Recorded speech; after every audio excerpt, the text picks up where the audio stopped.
Okay, you're live. Hello, hello, hello. Happy Monday, everybody. Happy end of the month. We're almost at the end of the month here. Oh, little bear's falling. Little cutie. Tomorrow's last day of the month. So don't forget, everybody, on Wednesday is Bunny, Bunny, Bunny. So you got to say Bunny, Bunny, Bunny. The first thing you say when you wake up on the first of every month for good luck all month long. It's worked out pretty good for us, though. So I see Casper right here. He's clean himself. He's so sweet. That's my bunny. I have a bunny named Casper. He turns 2. I don't know the exact date, but it's around April 20th. Because we got him in May, we got him May 13th, and he was like 3 weeks old. So somewhere around there. That's just when I decided I'm going to put it as the 20th, I think. It'll be we'll celebrate Casper's little second birthday. They say bunnies usually live up to 10 years. I'm like, he better live. Well, he's doing good now. He's much better. He just loves to eat. So the vet said he needed not eat so much. All right. So anyways, today is day 67, days sober. And last night was really fun. I went out with a girl from the program, and we went to a restaurant, and it was nice to go and not drink. You know, I don't know what it would have been like if I went with someone who wasn't sober, but with her it was pretty easy because for one thing she goes all the time, so and they know she's sober, so like right away they just gave us water. They didn't, ask if we wanted drinks or anything like that. She knows like everyone there. But it was cool. I got to ride in her 2024 Porsche Targa. Ooh, very nice.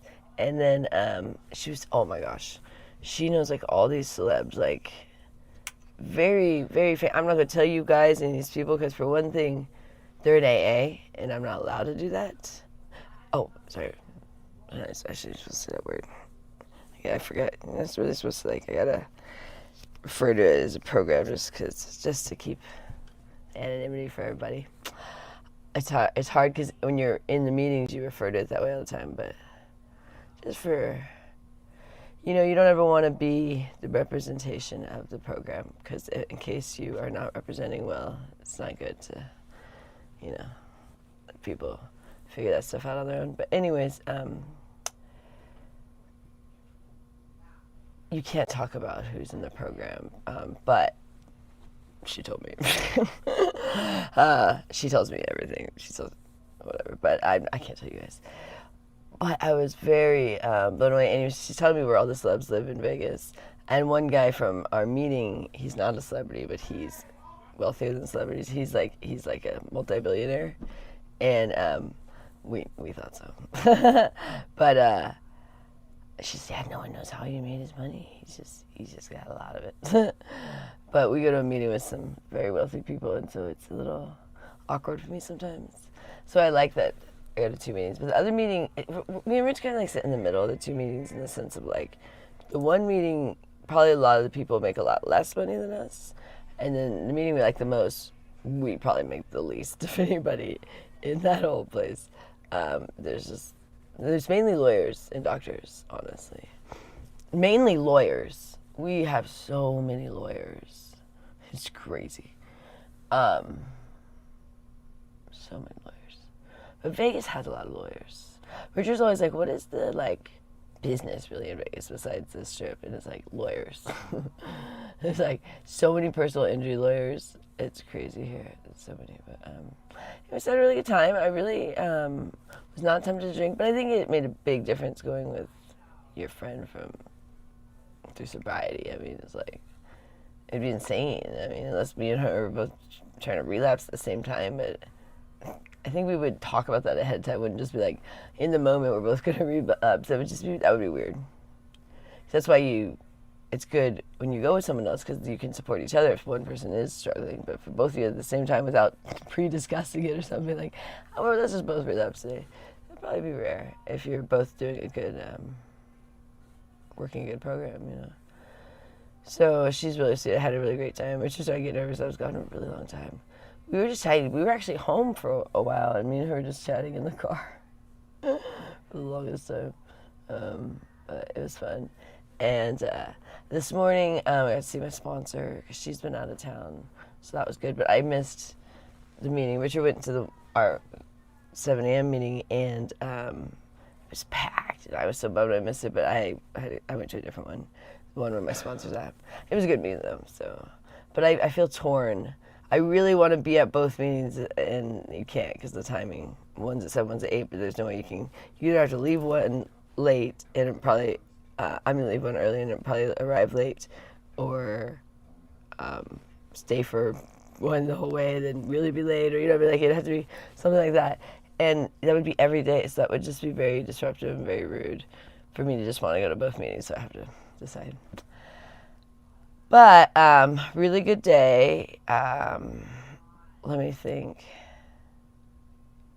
Okay, so it's interesting.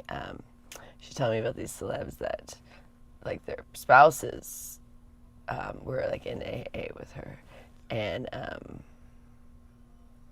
it's interesting. Like, one of the people, has a lot of years of sobriety, a very, very famous actor, but I guess his wife, it's still just like a daily struggle. She just can't. She keeps going to rehab and stuff. So it's just interesting when you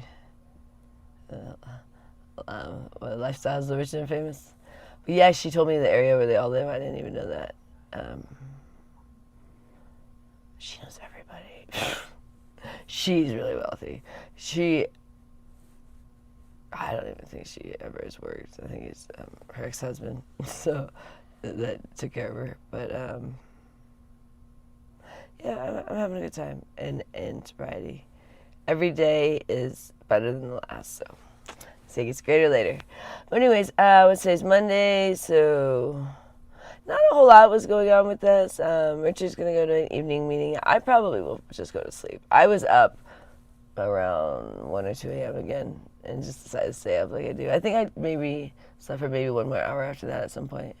But now I've been doing my readings in this chair, and I do sometimes fall asleep in the mornings in the chair. So I wake up because I think I'm awake, but then once I start doing my readings, I'm like, oh, good, I got a couple more minutes there. But yeah, I just have quite a bit of energy in the mornings now. Not a whole lot in the evenings still, because I'm just not a night person. Like right now I'm getting tired already, and it's only 3:30. But I've been up for a long time, I said. That was a match player. I need to find out. We were running around all morning, actually, because that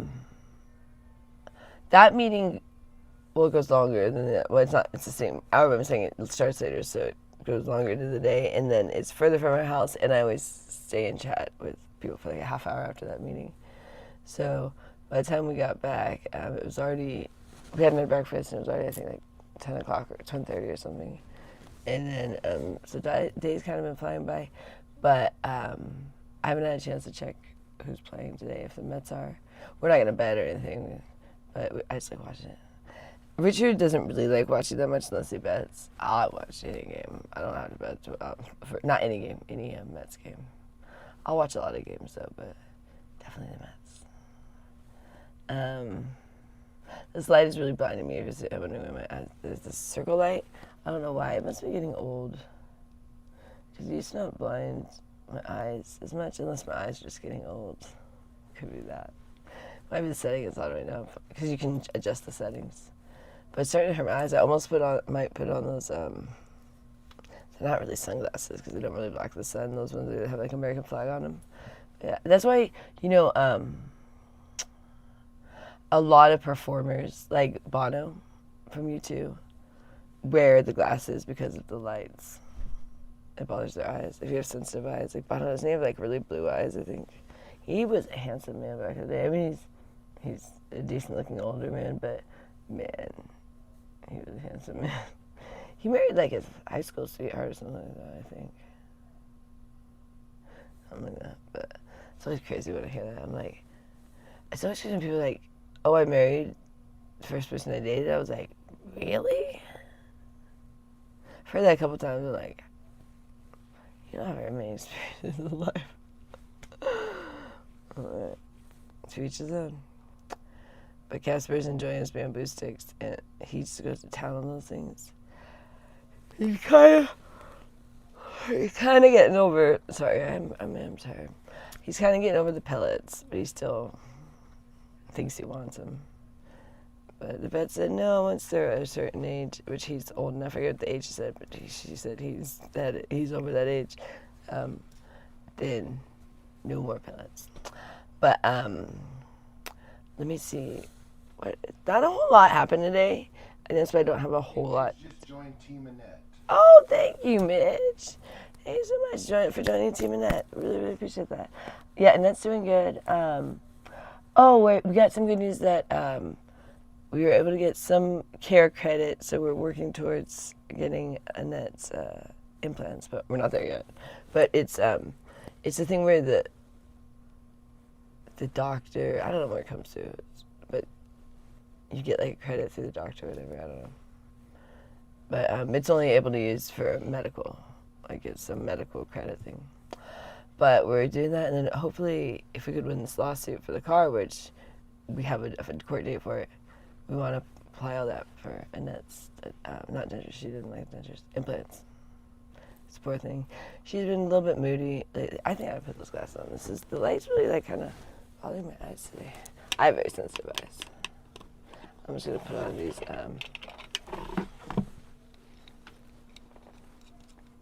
ones. Oh, much better. It was like really bothering my eyes. Like, it was hard to look up at you guys. I don't know why. It's probably getting old. And the cover thing probably just doesn't work as good. We've had a really long time. We've had a lot of lights and a lot of tripods. I think I was saying this the other day. Richard, today we're down to start filming the A Stadium. I'm really looking forward to that, as you guys can see. Are the Mets play today? I can't see you guys' response, but I had to find out. They've been kicking ass. I think they've won the first 2 games, if I'm not mistaken. Or was it only 1 game? I have not been watching them as religiously as I would like to. But I just have a lot going on these days, so when available, I will watch. Like, if there's a game right now, I hope I'm not missing it. But I asked Richard earlier, but I don't think he heard me because he was in the other room. I forgot to ask him again. Excuse me, I'm a little sleepy today. After I get it off of this blog, I probably will take a nap. I was thinking about taking a nap earlier, but then I was like, I think I'd like to talk to you guys. But I apologize that I'm a little bit sleepy today. Because I really have been kind of pushing it with the level of sleep I've been getting, because I just feel really good in the mornings. And that's been a long time. So I'll be like, I want to do all these things. I forgot what I was wearing after that. It had been on. I was like, what's on my forehead? Duh. I was like,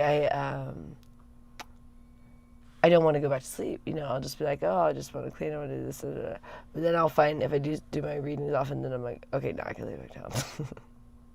Because reading is tough. Reading is very tough when you're half asleep. Like in the mornings. I do it, but sometimes I have to keep rereading it because I was like, oh, shoot. I think I kind of like zoned out there for a minute. Not like fall asleep, but you kind of do a little bit like, if it's like bobby pins, you're like, oh, I missed part what you said or whatever.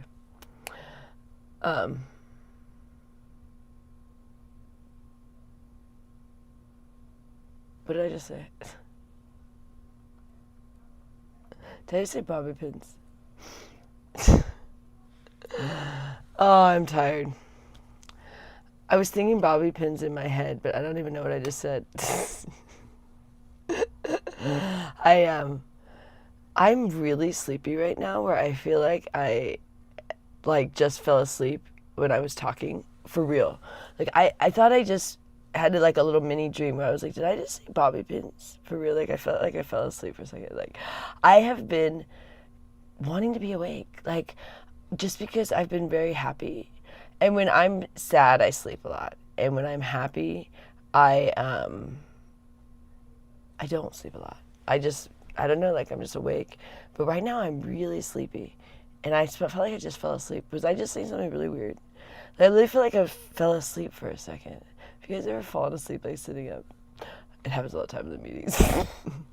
And then you're like, wait, what just happened?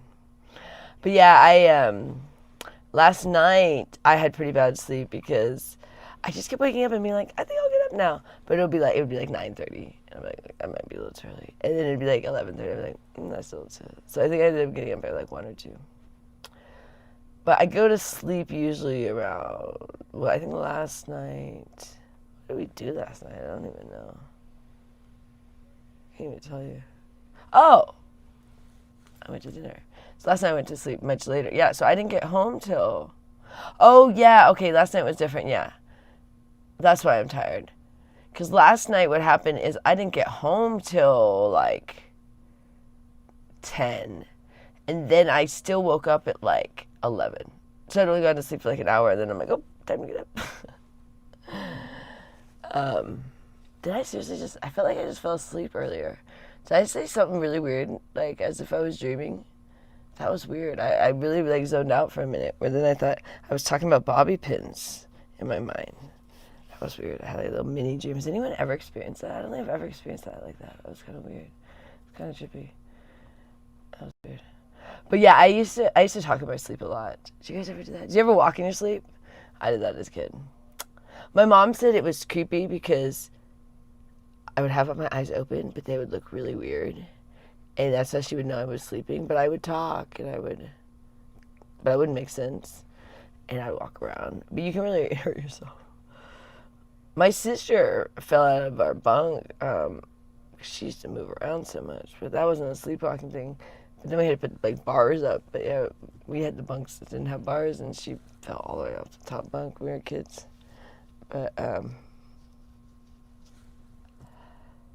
yeah, I used to sleepwalk a lot, and I used to have these nightmares where I thought people were coming after me, but in my nightmare, I could never yell. Like, it'd be like if I could just yell, I could get someone else's attention. Like, let's say someone's coming at you, and you fear that they're gonna kill you or hurt you, and there's someone right there, and all you have to do is yell, but they don't know because they can't see what's gonna, like, maybe their back's to you or whatever. My dream is that, like, all I have to do is yell, and I can't. Like, I can't. Nothing comes out. Like, it's just, like, no sound. And I've had that, like, as a recurring dream. And it's, like, someone said there's, like, a meaning in that, you know, that it means this or that or whatever. I don't remember what they said. But, yeah, that's a scary dream. And so what I would do often is I would start finally screaming, and my dream would wake myself up. But in my dream, I wouldn't be able to scream. So then I would keep trying until eventually I did scream out loud, and I'd wake myself up. But I don't know. Some people say we dream every night. If that's the case, then I dream every night. But if we don't, then I don't know how often I dream, because I very rarely remember a dream. But some people say we dream every night, but you only remember the dream if you woke up during the middle of the dream. But I don't know. Yeah, I don't know how that all works. But I feel like I rarely ever dream. Like, I'll be like Richard, I'll fit in the morning and be like, did you have any dreams? I'll be like, no, not that I remember. So, Casper, he's so cute. He's become a really good buddy, because I think he was just getting too much sugar through all those through the pellets and the treats and stuff. Hey there, what are you up to? Oh, it's over there. I keep forgetting what's on my head. Did I fall asleep for a second? Did you notice that? When? A little bit ago. It was the weirdest thing. I had this weird, like, moment where I thought I fell asleep, and I thought I was, like, talking gibberish, because I thought I was, like... That's what they're asking. They're asking, are you drunk? No, I'm not drunk. No, I'm really, really tired. Yeah, or you're like, just tired. I'm really tired right now. Like, Rich said, you want to do a blog? And I was like, yeah, but then I was like, or a nap. Like, is what I was thinking. No, I'm not drunk. I do not drink anymore, you guys. I don't. It's day 67. I'm so committed to my sobriety now. It's just my life now. It's not even a question really anymore in my mind about drinking. It's just something I don't do, you know. But no, I am really, really tired right now, to where I feel like I'm like zoning out. Like, I'm so tired.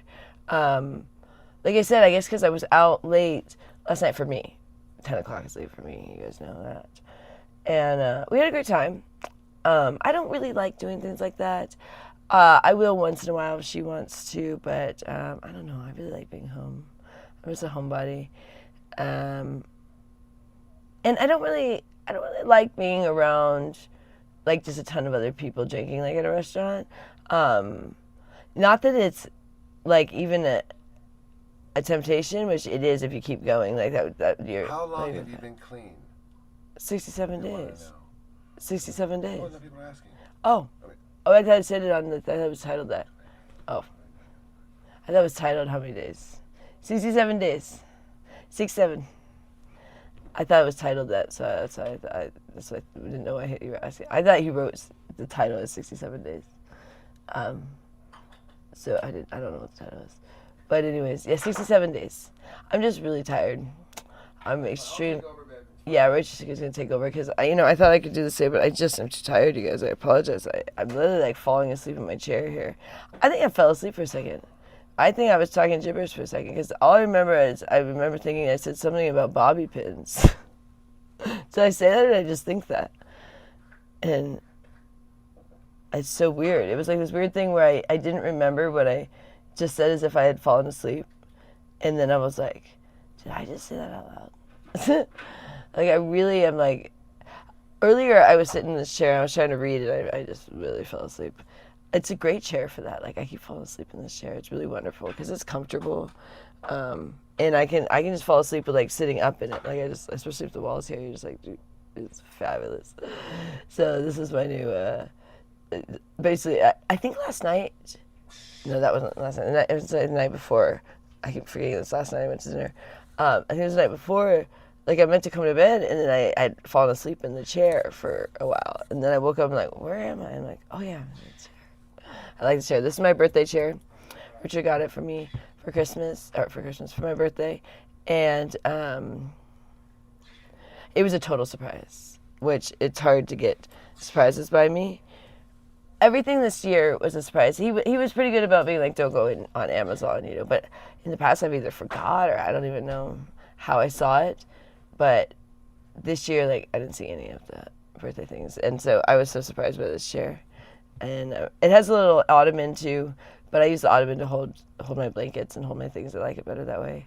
Casper's been pretty good about it. He chewed on the ottoman a little bit. But he's pretty much left my chair alone, which I'm a little shocked at. Knock on wood, I know. We might be going to L.A. Soon. And I'm debating what to do with the chair. I'm either going to put it on the bed or put it in the garage or close this door completely. But I think closing this door completely would be kind of like shutting him off a part of the room while we're gone. So, he might want to run around. So, but I think I'm going to take the chair out because I think if we're gone for like 2 days, he'll probably be mad and start chewing on my chair because he does stuff like that. When he gets mad when we're gone for a bit, he's very attached to us, my buddy. Like, very, very, he's looking at me right now. He's like, he wants to be pet. He does this thing where, like, when he's out, it's kind of his way of saying he wants attention. And if he doesn't want attention, he goes under the bed. But when he's out, he's pretty much like, okay, guys, hello now, I'm down here on the floor. Have you not seen me? And if you don't give him attention enough time, he'll finally run in the bed all mad and, like, he'll thump.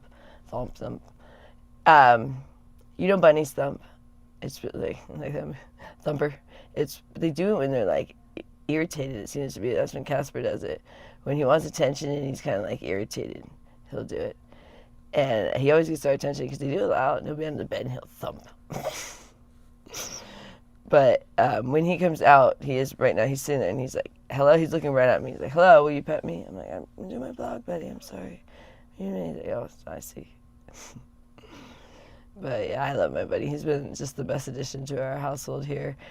We didn't even want a bunny.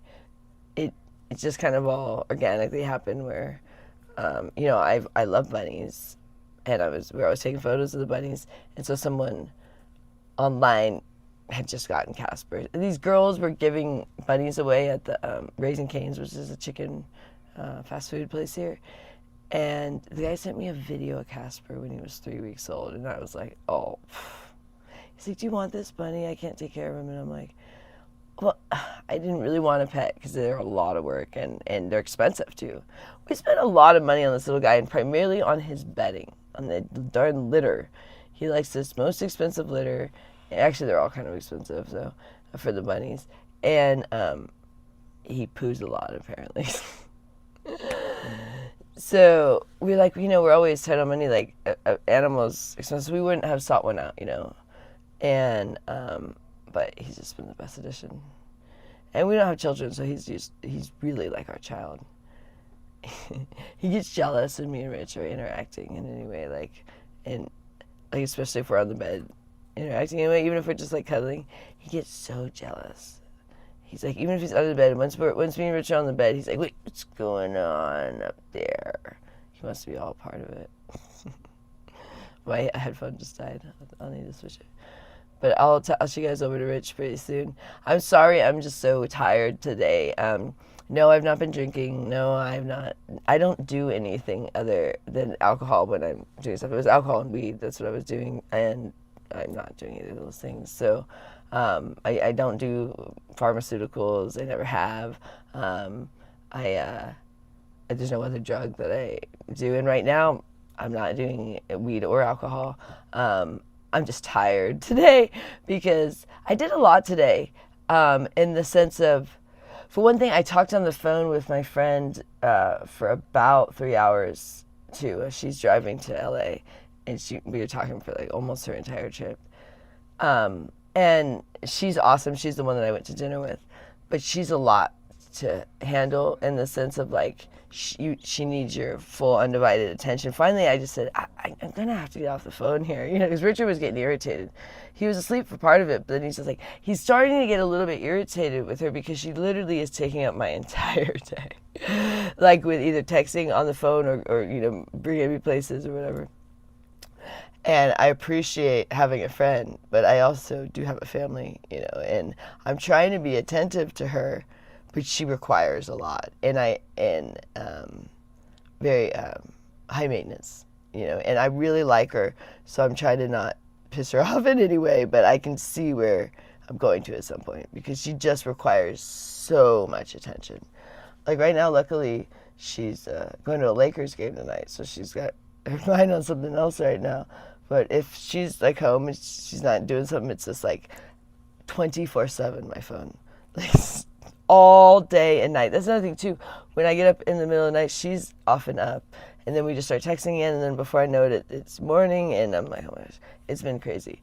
I've never texted someone as much as I've texted this girl, and it's just weird. We're just back and forth, and then even talking to on the phone for hours on end. And we went to dinner, and even when we got back from dinner, we sat in the car and talked for about another hour before I could get out. She just had the car running the whole time too in the driveway, which is like, I heard the car come up, and he was, trying to get a hold of me. He didn't know it was.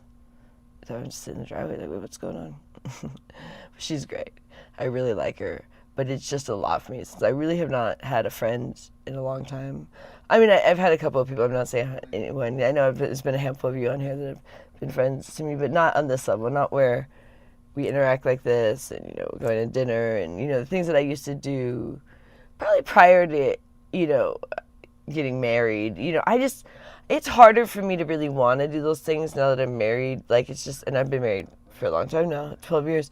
But I don't know. It feels more like the single life, wanting to go out with the girls, and I don't know, going to dinner with the girls. But I had a good time. I had a really good time. She treated me, thankfully, because I can't really afford the dinner she took me to, a real fancy place. And we had a discussion of mocktails, because those are becoming a popular thing. And I talked to some people today about them too. Most people in the program do not think those are a good idea. They think it's a slippery slope, because even though there's no alcohol, you're kind of having the behavior. So I was saying there was a lady in my other, so she comes from a different meeting than the lady. In another meeting, she said she lives by those things, and that she had gone to Hawaii, and there was places that had like 12 different of those ones to choose from and stuff, where it was like getting a drink. And I can see where they're coming from, where it could kind of be, if you're treating it the same way you would alcohol, then yeah, you're not changing your habits. But if it really helps you, and it's either that or drinking alcohol, then it's a better option. But if you're just trying to replace it and not kind of fix the issue, then they say it's a slippery slope. So it's interesting. It's just something that I brought up to my friend. I almost said her name when I say her name. she was like, oh yeah, absolutely not. Most of those people are not for that in the program. I said, oh, interesting. I didn't know that. I knew that like alcohol-free beer is a no-no. I knew that back when I was in. I don't even know why someone drinks alcohol-free beer. Okay, but yeah, I didn't know if this mocktail thing. I guess this is kind of a new thing. What's interesting is a lot of people are doing them even if they are not in the program. Just they don't want to drink, but they're going out with friends. How did you do with the food? We split a burger. So and it was, it was a. Eat the bun though. It didn't really have much of a bun. It just had a tiny little like sliver. I had a little bit of the bun, but it was a very, very sliver of a bun. It was more the patty. She got double patty, and it was not a place that had a big bun. It was like one of those buns that almost smushes into the patty. You know what I mean? Like you kind of almost couldn't remove the bun. It was because it was a very juicy burger, and it was double patty because she likes burgers too. And it was double patty, and the bun was just almost non-existent. It was probably almost like a low carb one, and then they split it in half for us. And she does low carbs too. So, and they brought us just water right away because she goes to this restaurant all the time, and they know she's sober. And she actually used to go there when she wasn't sober, and they had seen her shenanigans, but now they know she's sober, and so they don't bring the drink menus to us, and they didn't even ask. They just said, here's your water, and they know my name. And they asked me because they didn't know. They just said, do you want anything other than what she's having? And I just said no, and she said no, but she's sober too. So it was very easy in that sense. And she would have had my head on a platter if I drank in front of her. So that's what I enjoyed. It was real accountability in this, but it wasn't even a question. Like I never thought, oh, when I go out with her, I'm gonna drink. Like it was like a no-brainer. Like you don't choose to go with someone from the program if you want to drink. You know what I mean? Go by yourself or something, or someone that actually drinks. Like if you go, it's kind of just an assumed thing when you're hanging with people in the program, you're not gonna drink. Like that's what you're both together, like, or the more of you, like if there's an if there's a program event, that would be the weirdest time I think for people to drink. And I'm not saying everyone in the program is fully sober and are even fully sober for the days they're saying they are. Some people you don't know if they are. Some people have been known to not tell the truth, and then they'll come back and they say this time they are, but you don't know. Like you hear about these people that go in and out, in and out, in and out. Where was I going with that? But still, even the people that go in and out, they're not going to choose to be like, okay, I want to drink tonight. Let me call up my program friends. Let's go out with them. That's not what they're going to do. You know what I mean? So it's almost like once you make the commitment to go either to a meeting or go to a program event or hang out with another alcoholic that's sober, you're saying, we're definitely staying sober today. It's just kind of how it goes. I mean, it's almost, like it's almost like you got your safety belt on when you're with another alcoholic from the program, because they're definitely not going to let you do that, not in front of them, not on their dime, you know what I mean? She's not pay for me to get drinks, you know what I mean? So it's just one of those, it's nice, because, if you are with other people, it can be more nice, especially if they maybe don't even know you're sober, or maybe don't even condone that you're sober. Some people don't like that. They go, oh, you're not alcoholic. That happened to me when I was young. People would say I wasn't alcoholic and try to get me to drink. And eventually I caved in, when I was in my 20s. This was after I had my DUI. But it was a very, very nice experience to just know 100% I'm coming home without drinking.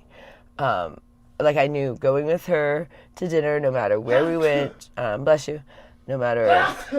It didn't matter, it didn't matter. It wouldn't matter if it was my favorite bar in the world that we went to, which I don't have one, but it wouldn't have mattered what it was. when I went with her, I had like, my I had my padding on, I was safe. And I like that. And I think right now I only feel comfortable really hanging with people that are sober for that reason, because people that drink tend to be peer pressures to people that don't. And that's really the last thing you need if you're trying to stay sober, is people peer pressuring you if it's something you're already struggling with. You know what I mean? So I think if you're serious about sobriety, then you do go into the program and then you hang with people from the program. And that is a pretty solid way to stay sober, because those people will keep you accountable. They'll call you on your, SHIT. They will wonder where you are when you go MIA. I mean, there's been a handful of people that we're sitting there scratching our heads like, we're not supposed to take their inventory or judge, but you go, are they still sober? Because when they start doing little squirrely things, disappearing, going MIA, not showing up to meetings, everyone starts to wonder. So, and people will text people, if they don't hear, if they don't hear from them in a minute, but eventually you give up if you realize they're back out. Let them just be. But that's what I'm experiencing with my one friend. I'll text her again in a couple of days, but I'm not going to text her every day. I was texting her pretty much every other day or every day just to check in, because she was so new. I wanted to, make sure to, let her know I cared. But I really think at this point it was bothering her, because I think she's not sober. And she won't tell me, because I've already tried to be like, hey. The more I did that, the more she's like just making up weird excuses, which I'm like, been there, done that. It's hard. It is really hard, when you start to care for people. I would let down so many people if I drank. So I apologize for me being so tired today, but no, I have not drank. And I would let down a lot of people. There's a lot of people that really care about me now. I mean, to be honest, I haven't been able to say that for a really long time. I mean, at a lot of different meetings too. We go to 2 pretty consistently. Three pretty consistently. Well, actually, even more than that. Richard, because we go to our 7 a.m., our 8 a.m., we go to a meditation on Sunday. Those ones are all consistent. Richard goes to men's meeting on Monday and Tuesday. I haven't found a good women's meeting except for on Saturday. Oh, Rich, I was thinking I might go to that women's meeting on Saturday now that we're going to the 7 a.m. on Saturday. I used to not like I didn't like going to back-to-back meetings, but I might go to because that's a good women's meeting over there. But I didn't like going back-to-back, because that one, the women's meeting was right after our morning meeting when I'd go to the 8 a.m., but I'm going to go to the 7 a.m., so you can decline to an hour window, not much, because you talk to people on the front and back end, and I'll have to drive because they're at different locations. But at least it's a little bit of time and not just rolling from one meeting to the next. Because that can be a little bit tiring, as much as I love it, when you just sat through an hour-long meeting and then you go to sit through another hour-long meeting. But you start to realize that you're pretty tired toward midway through the second meeting. You're like, ooh, I'm sleepy.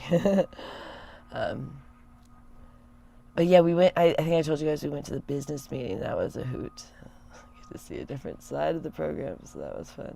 But yeah, I saw my sponsor today. She's so sweet. She was sending me photos while she was at actually one of the women's retreats for women in sobriety that they go, and she said it was a great weekend. They just have a great time.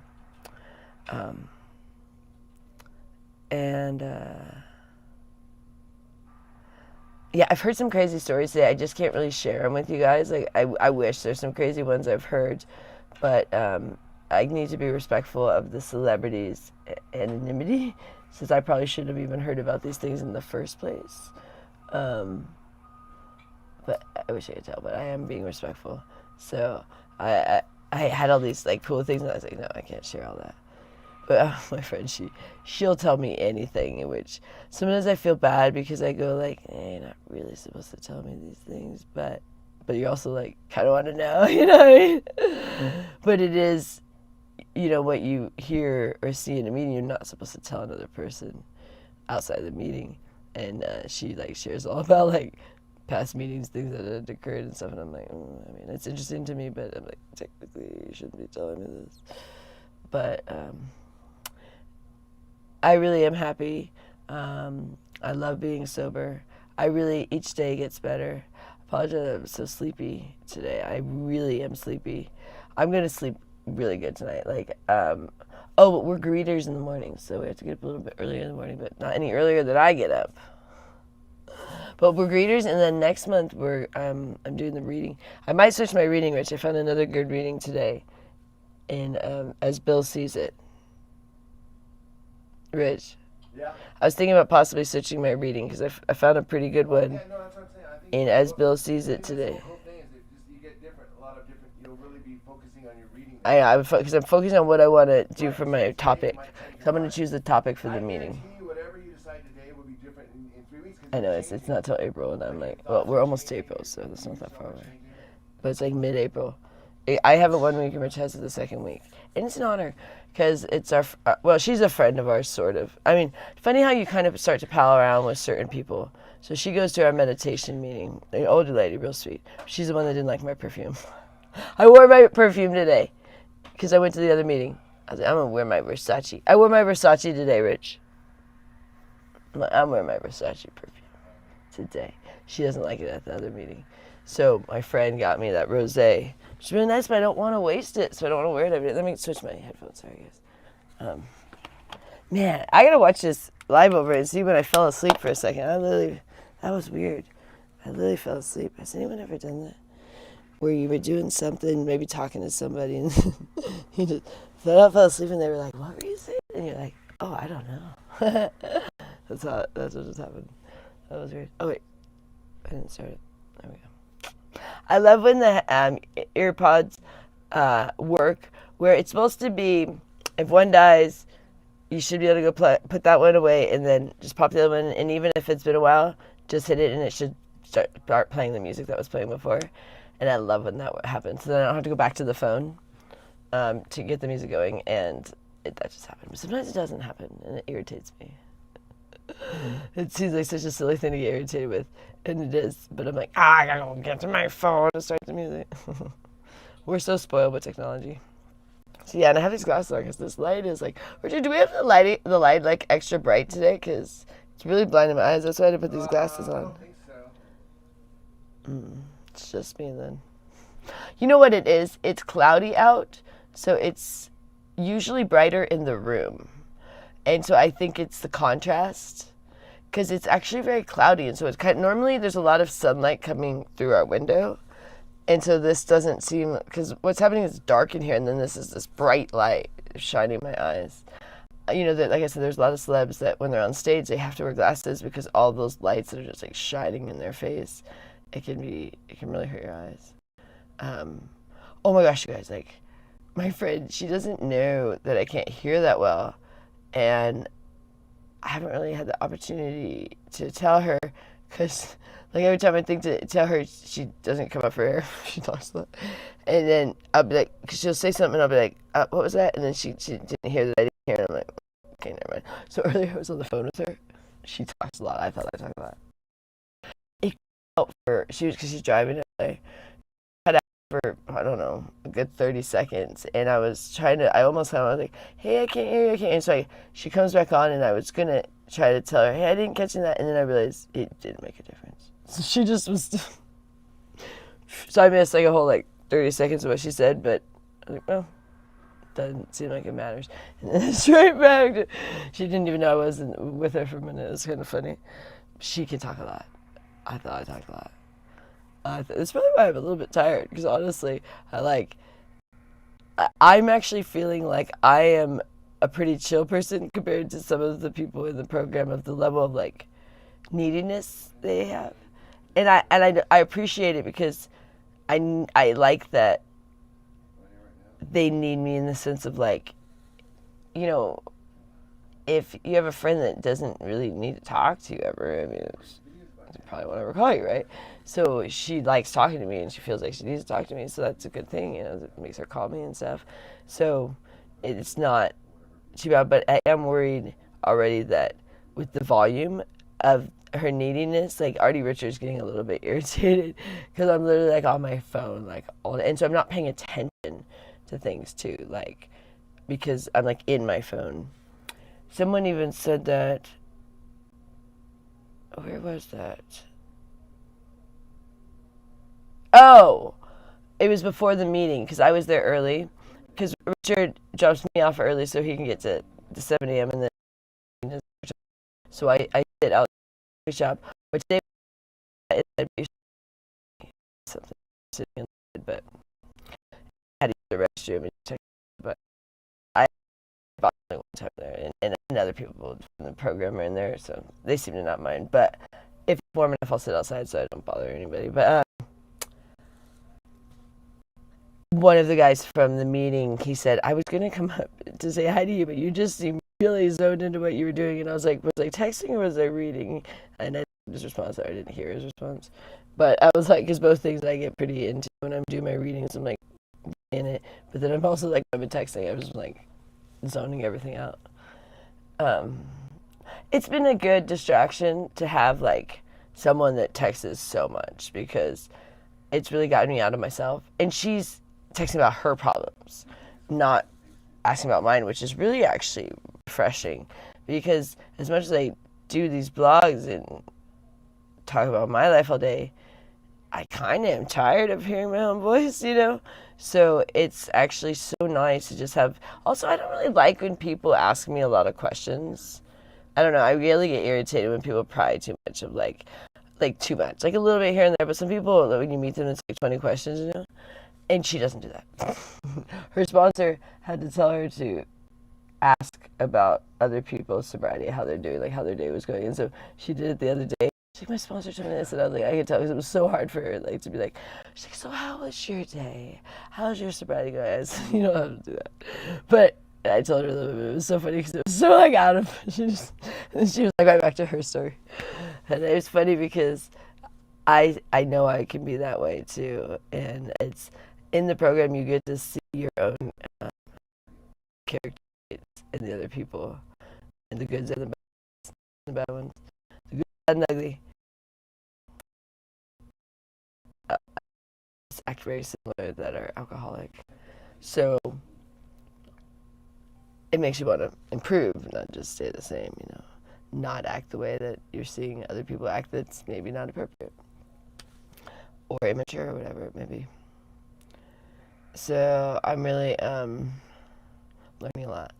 Me and Rich are becoming better people. I know, like, we were crazy for a long time, and we just really are not anymore. It's crazy how uncrazy we are. I mean, most would call us very boring now, but we're enjoying it. We're enjoying being boring. Like I was talking to, oh my gosh, Rich, I forgot to tell you. We had a guest today. Oh Lord, I forgot. We had a guest today from New Jersey. A very nice man. That wasn't the crazy part, okay?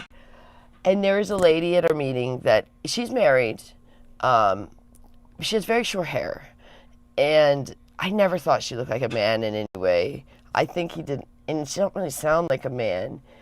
But she was sitting 2 rows behind him, and she shared, and when he shared, he said, yeah, the gentleman back here behind me, I really liked what he said. And I saw her face, because she's a little bit of an insecure lady. And I'll tell you her name later, who it was. You might not know who I'm talking about. But, oh, she was just in horror, her like white face, and she was so upset. So then I went to her at the end of the meeting, and I said, oh, I'm so sorry about that. And she said, yeah, you little fucker. That's what she said.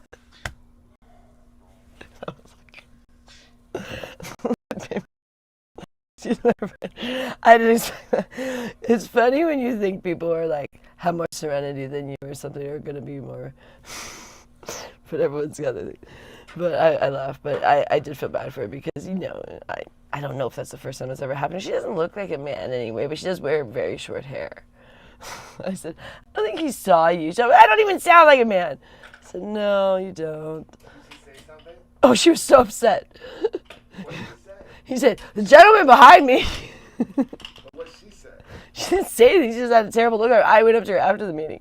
She said, that little fire.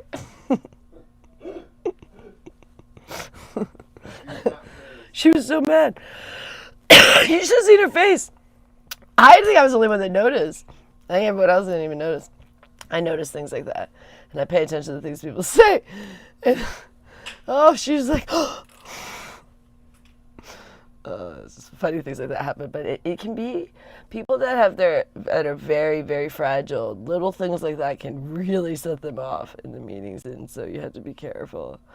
It's like something like that I wouldn't care. I'd be like, whatever. Think I can do it, okay, fine. But that really hurt her feelings. I think because it's probably happened to her before. Not that it set off would look like a dude, but apparently. Megan Epic sent you a $5 super sticker, but it wasn't particularly nice. Oh, thank you for the super sticker. We'll just disregard the comment, but I appreciate the super sticker. So, thank you. It was just drug related. They're telling you to go get. They're giving you money for. It wasn't like that. It was like, here's some money, go get an 8-ball. Oh, I'm going to find for that.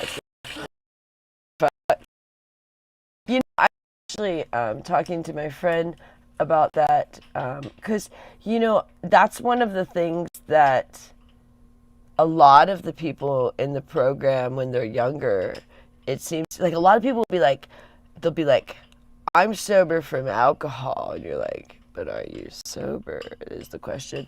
And because it's supposed to be of anything, and there's always this argument, well, do you take the stuff prescribed from your doctor and other people don't? And so I don't take any medication, so that's not an issue for me, and knock on wood, but I don't think I would even if... I'm trying to think of something that I would take medication for, like you say, oh, you're in pain. I broke my foot and just walked around for a year on it, so didn't even go to the doctor. I've, gotten some pretty bad injuries. I don't take pain medicine or anything like that. I don't even take Tylenol. I've had some I'm tucking rolled out of the car. I think I took some Tylenol for that.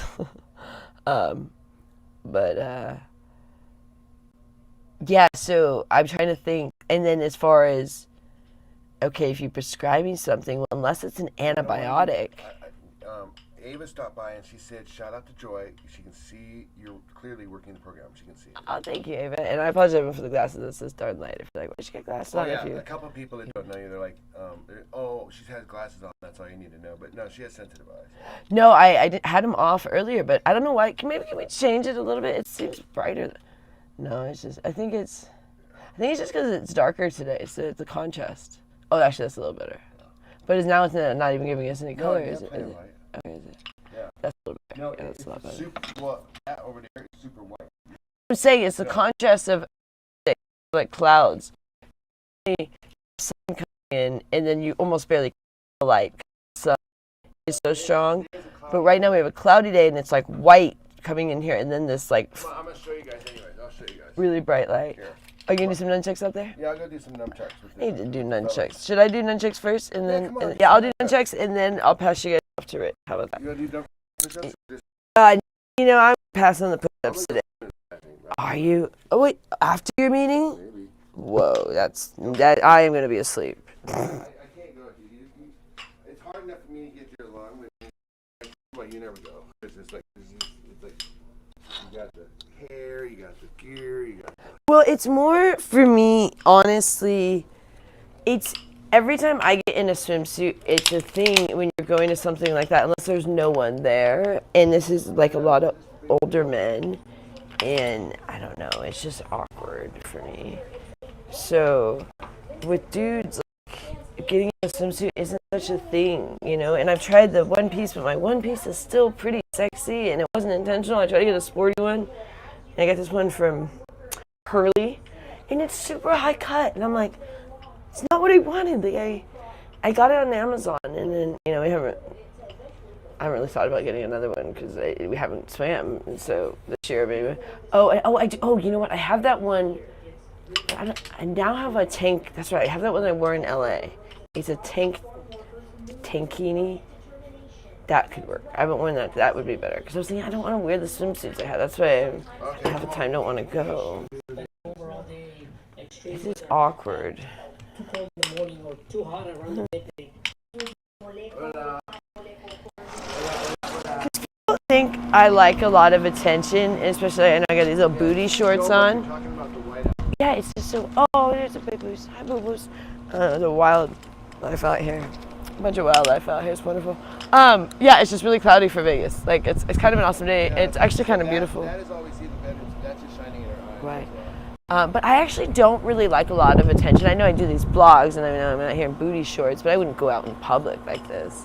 It's funny how I'll wear something on a blog that I wouldn't wear. No, like it's funny because my girlfriend at the meeting is completely opposite, and I actually try to dress so conservative at the meetings. I look at a church mom or something, and my friend, she comes in with the boobs out, the butt out, everything, and that's just I would not do that at a meeting really anywhere, even for work.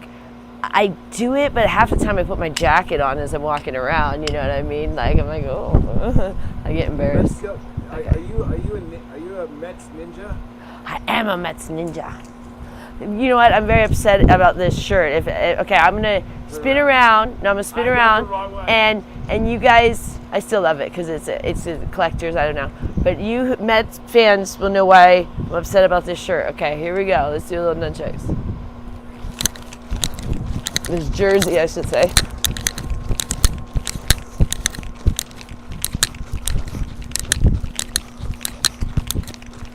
You should say, what do you notice about the Ow. jersey? Well, yeah, I guess you guys. What do you notice about my jersey? I just hit myself in the elbow.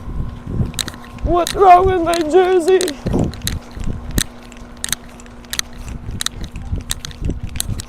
Yeah, it's gonna be Pete's. Yeah, they knew. They were calling it out. They already knew. They knew it was gonna be Pete. I know. Who's on first base even now? That's that joke. Who's on first base? Seriously, who's doing first base? Because I have not. This is crazy. I've not been able to watch a full Mets game yet. We've been so busy. Are they on right now? Like, when are they playing? Is it? Oh, get that on. This is gonna not. You're gonna fall over. It is windy. That tripod is rocking in the wind. Yeah, I got this jersey just last year too, and he's been with the Mets his entire career. But I'm kind of happy I have it because now it's kind of a collector thing. Like, you can't buy it anymore, like new. You know, they're not gonna have it on the MLB.com. Because it's kind of windy out here. Oh, okay. So it's like the wind is probably blowing all over. So we get lost. All right, yeah. But yeah, I'm kind of happy I have it since it's unique now. But I'm pretty upset that he left because he was the best first base. I mean, that stretch he'd do. I mean, the guy was amazing. But you know, he was getting not as good at the home runs. I mean, Rich likes to be like, I mean, he gets them all the time. But Rich will be like, you know, he's getting a little not so good at hitting these home runs anymore. Yeah, he was looking a little chubby every week. He was every week. He was putting on more weight. Yeah, it was getting harder. But he's a good player. Where did he go again? The Orioles or something? Orioles, Baltimore Orioles. Yeah, it's not a weird team to go to. I guess that's close. It's in New York, Maryland. But man, I was very upset. So who is it? Who is on first? Zach says Peter broke our hearts for sure. Peter Brokauer, that's the new one? Is that the one that you... No, I said Pete broke our hearts. Oh, broke our hearts. I thought you said there's some new person named Brokauer. I can't hear. No, I don't know if you guys know. I know, I got that now. I understand the fifth time saying I didn't hear it the first time. Well, no, I said it to you. I got it the second time. I said I can't hear. So that's how I heard broke. Okay, everyone wants to see you do the nunchucks. Yeah, let's go.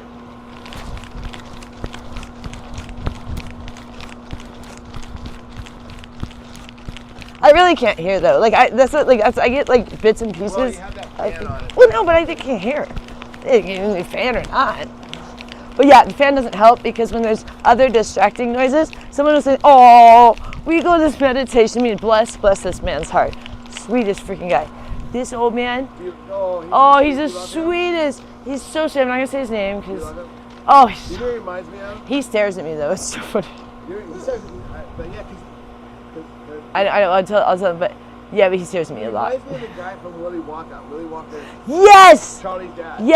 Yes, he does. So this man comes to our meditation meeting, older man, like older than Gloria, a very old man, and he is very deaf, like can barely hear anything. And he's getting his hearing aids. They're coming soon, because I don't know if he didn't have the money or what happened, why he hasn't had hearing aids. But he comes to the meeting anyways, and he can't hear it.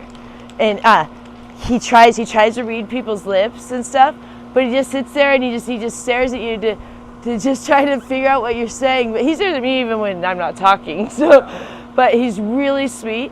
But he always, when he shares, he goes, I love coming to these meetings, but I really don't know what the topic is. I don't know what anyone is saying, but I just try to get the most of it. And he's so sweet. And then when we do the prayer, he's out of sync with everybody because he knows the prayer, but he doesn't know when we're saying it really. So he's the first time I said, I didn't know he was deaf. I said, why can't this guy like be in sync with everybody? I was thinking, like, I was already judging, like, I'm like, can't you? Because he'll be like, he's like a half a step behind on it. Like, we'll be like, God, I offer myself. He'll be like, God, I offer myself. And then it's like, he's like a whole like thing behind us. He's so sweet. And we're all like clapping when he can probably can you imagine going, okay, you guys, if you've never been to a meeting, you can't imagine this. But if you've been to a meeting, you know, some of the meetings can be rough as you get close to the hour. For me, I love it. But some people, you know, it's tough. They're like, oh, I have to sit through a full hour. But imagine sitting through a full hour when you didn't have any clue what anyone was saying. You're just looking at people and watching their mouths move. Good on him. Good on him. He's like, I sure like coming. He's the sweetest man.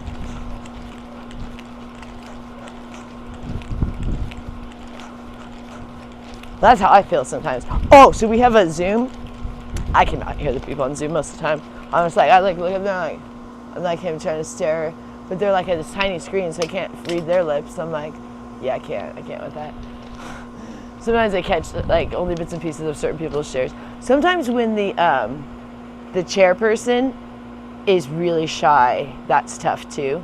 I'm like, what? Luckily, in the beginning, you know all the spiels. When you go enough times, you know what they're gonna say. But when it's their own share, but when they're just reading the things, those pretty much you learn those by heart. All the how it works and 12 steps and 12 traditions and the promises and the third step prayer, whatever the heck people are reading. Anyways.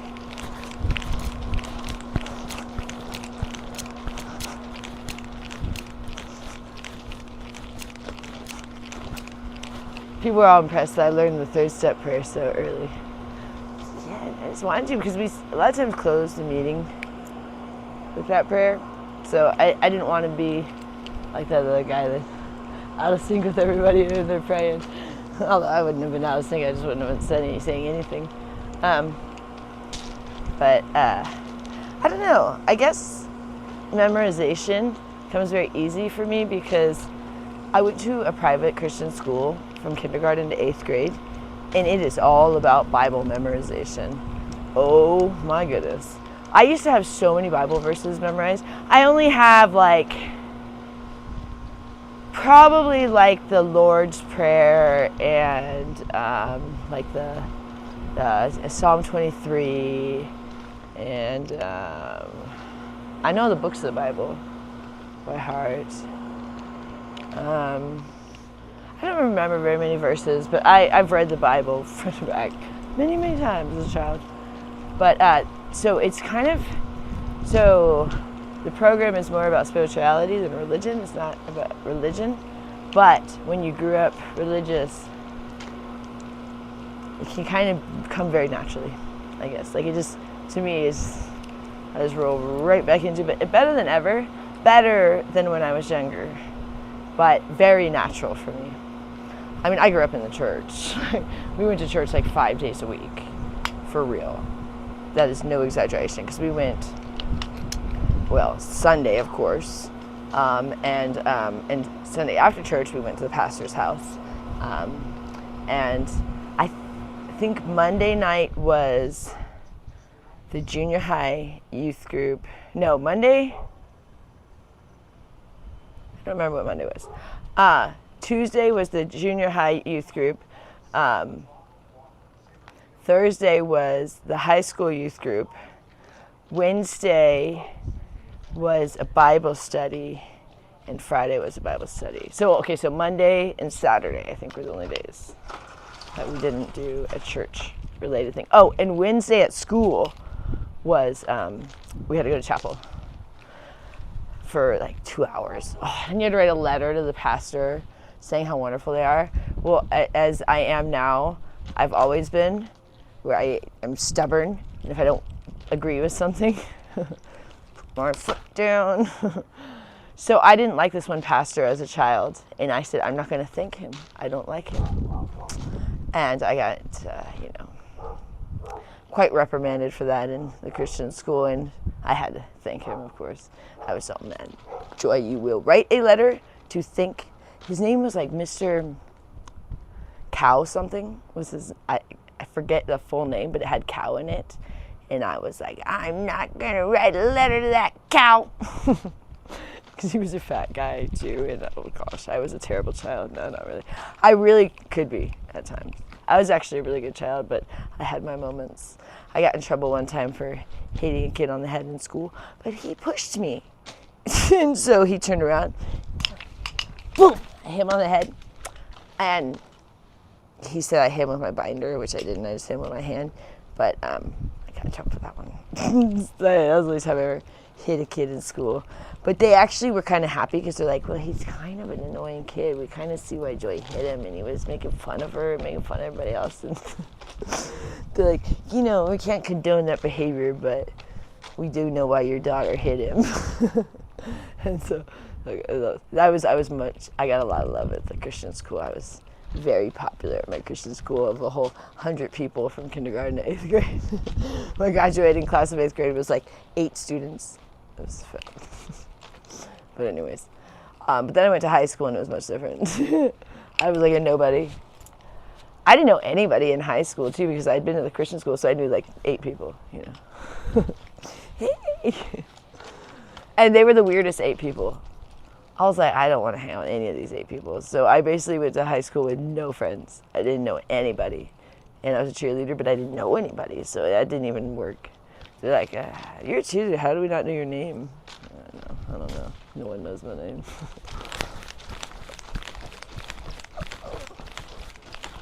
I was a loner in high school. I just liked being home. Some things never changed. I worked too, and I did sports. So I did sports, I did cheerleading and track, and I was in yearbook, and I was in student council, and I worked at Gelato de Oro, a coffee shop, as first a dishwasher, then a barista, and I was assistant to the athletic director, and all these little things I did in school. Assistant to the attendance lady. People love that. I was the one that you come to if you were tardy for school. And I don't know, I was in all those clubs, in school, yearbook, all those things. So I was involved in everything, but I didn't ever socialize with people unless they were like in class with me or, at practice with me. Well, I really didn't like hanging out with people. I just didn't. I was a loner. Well, I was too busy. I would go to school, and I was very studious. So I would do my homework if there was any sort of break in school, because I was so busy after school. So I like to get my homework done before I left school. So during any time that we had free time in a class, or I would work on my homework from other classes or that class. And so when the teacher would leave for a second, everyone's screwing off, I'd be just doing my homework, all studious. And then after that, I'd go to cheerleading practice and yearbook, depending on the day. Sometimes I'd have to miss one of the two during certain times of the year. But and then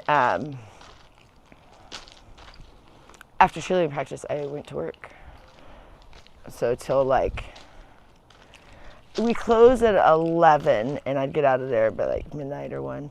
So in high school at 13, I was doing all that.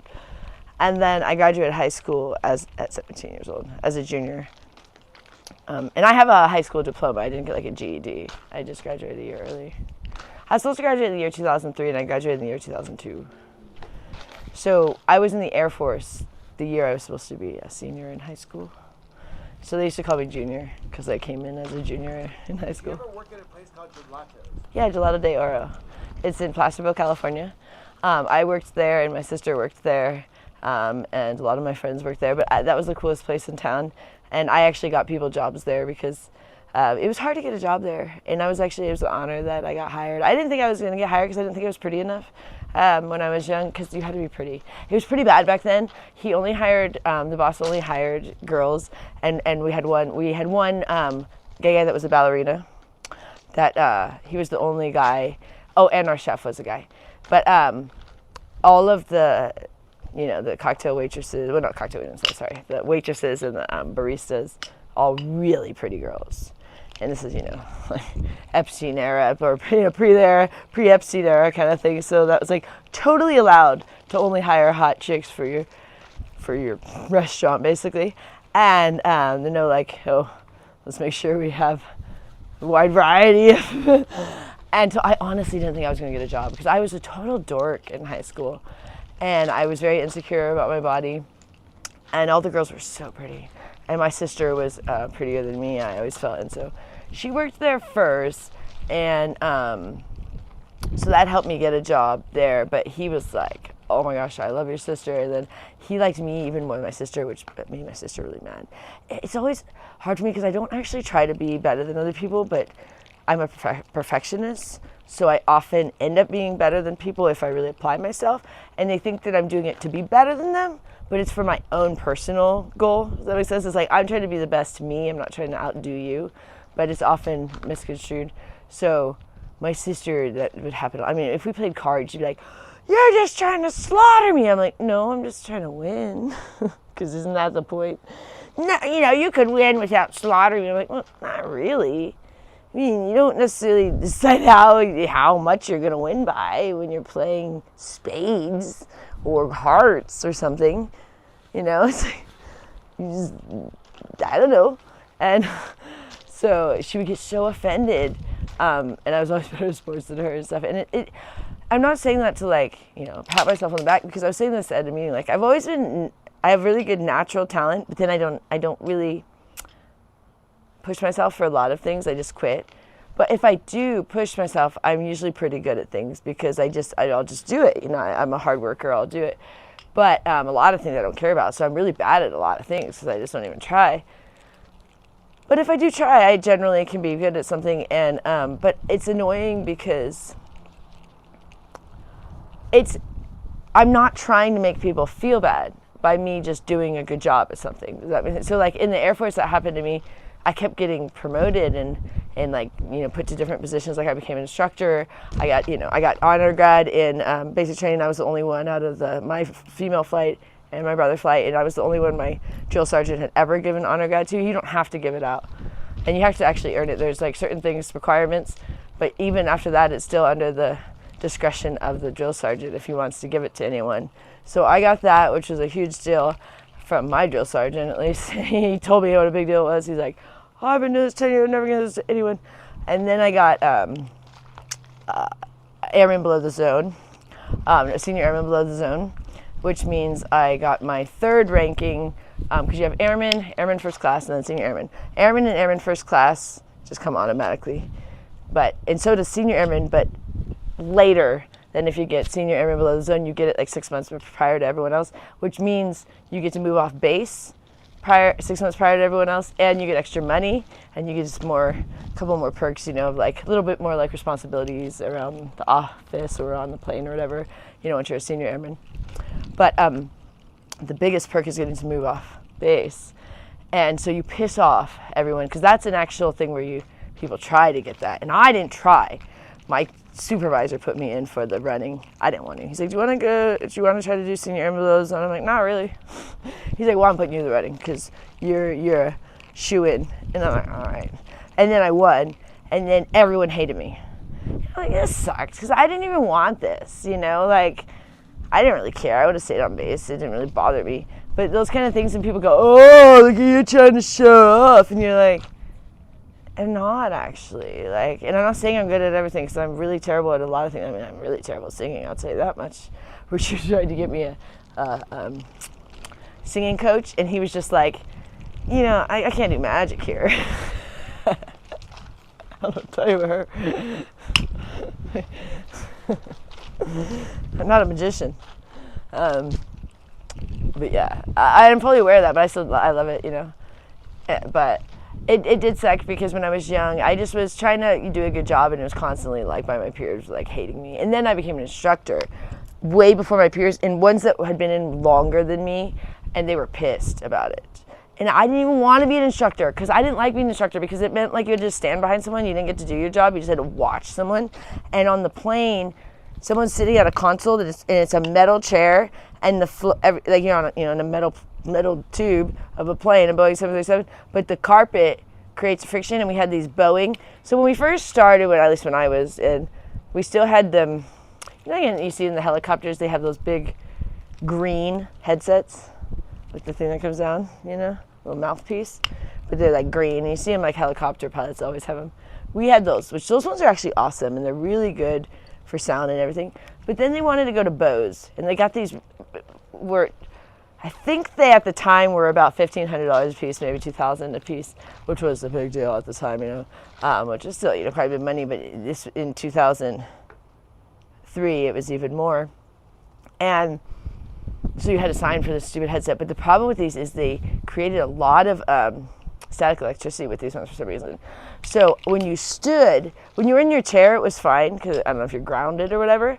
But my job was to stand behind my student with a headset on that was attached to the console. But the student is sitting at the console with their headset attached to the console. So we're both listening to all the radios, but I'm standing on carpet with this headset on. And every time I move, the thing would shock my ear. Like really, really, like ow, shocking. And maybe that's partially why I have bad hearing too, that didn't help every time.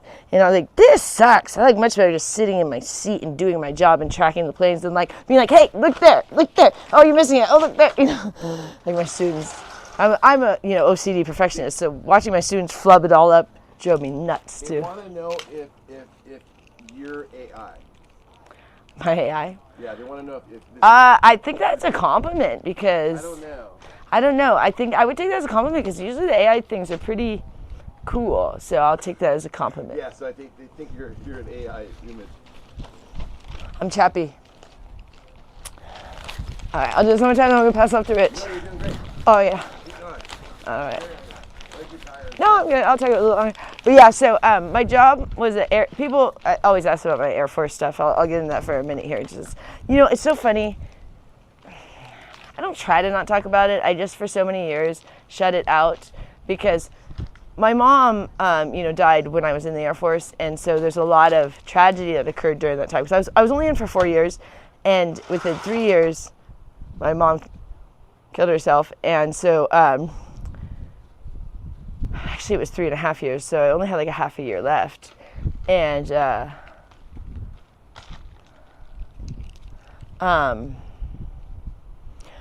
a lot of my memories kind of went away because of such a tragic thing that happened, that for many years I kind of forgot about a lot of things.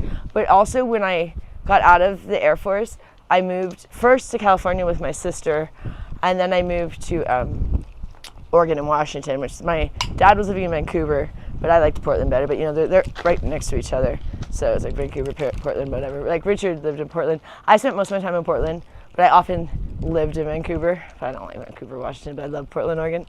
And so they're right next to each other, but totally different. One's like suburbia, one's like cool to hang out, it's like the city. And I love the Pearl District. Richard was on Burnside. Hey, my lips chapped. They sure are. I'm out hit the line using wire. Why didn't you guys tell me my lips were chapped? I'm just kidding. Probably are. So,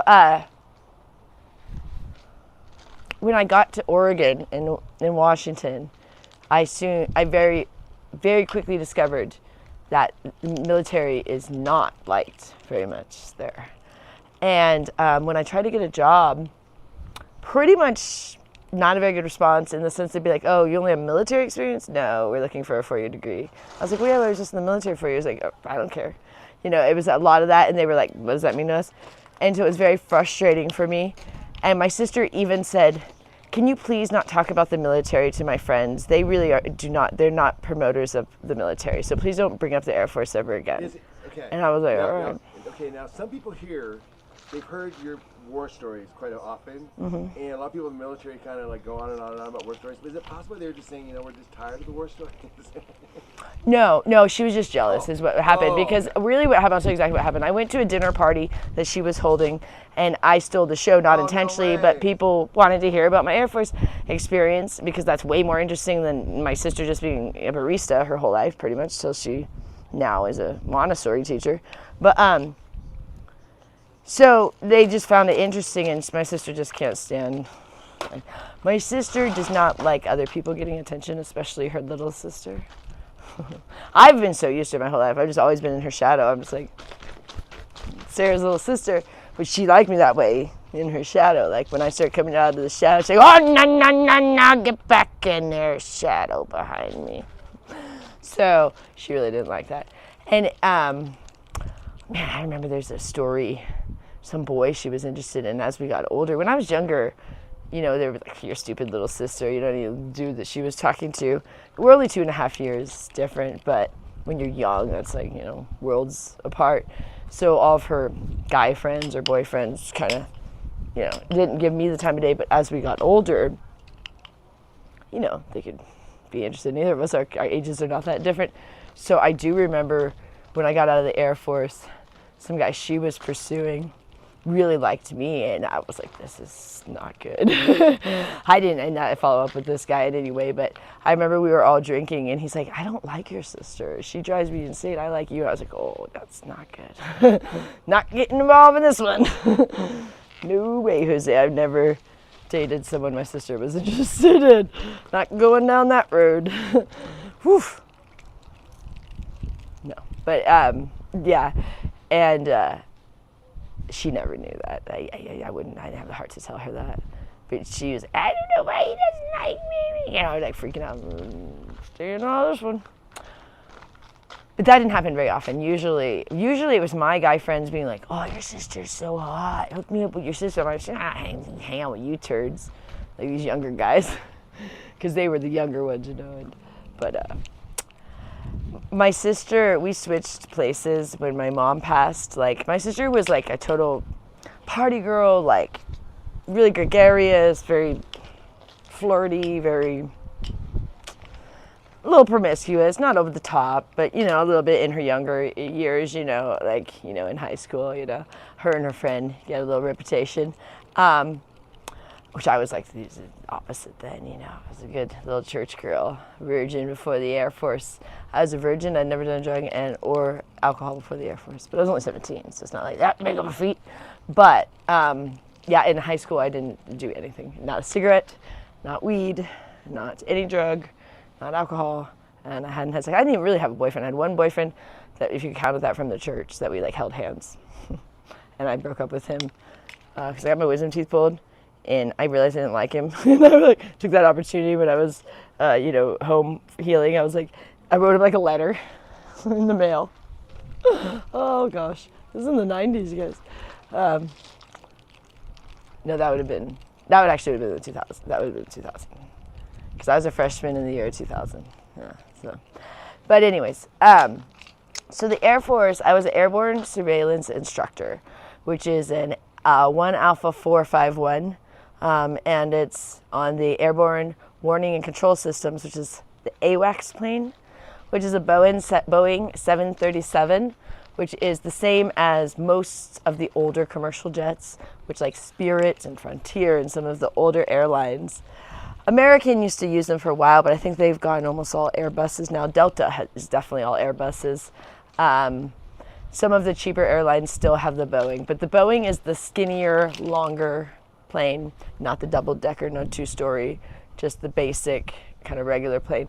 So what the AWACS is, that plane, gutted, so it doesn't have, you know, all the seats that a commercial plane would have.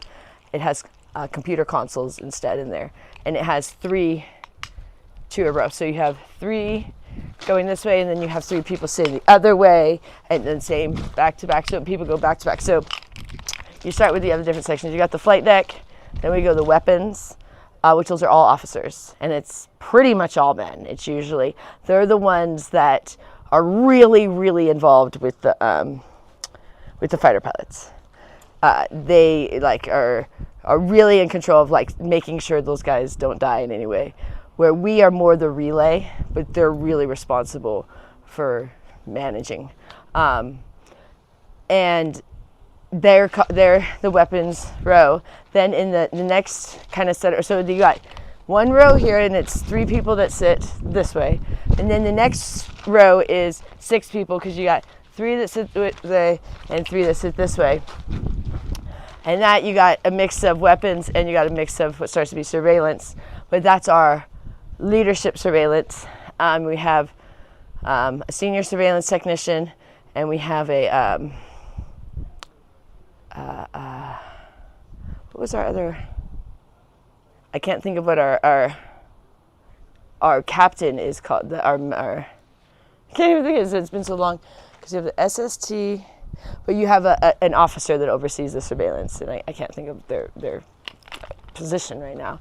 And then mine was an airborne surveillance technician is what I started. We call them ASTs. But then later I became an airborne surveillance instructor. So I was a 1 Alpha 411, and then I became a 1 Alpha 451. So it's the same job, but you just became instructor level. But I went to instructor training. You go through an intense instructor training. But in order to do my job, I had to go through quite a bit of training. So I had to go to basic training, of course, and you go to Lackland Air Force Base in San Antonio, Texas, and that is 4 weeks. And then after that, I stayed in Lackland for about, I think it was 2 months, 2 or 3 months. You would basically went across the street. There's another, it's kind of part of Lackland, but it's not, it's no longer any of the, it's not the basic training part. It's the training school part. You go over there for a couple months of training, and then I went to, there it was a lot of book work, a lot of just going to class and learning the history of Air Force stuff, learning the book work of our job, of my job. And then I went to, I say we because you end up going with a lot of other people, you know. When I went to Biloxi, Mississippi, which is Keesler, that's the next base I went to. There I was there for I think 2 months. There's when we do our sim training. We start our sim training.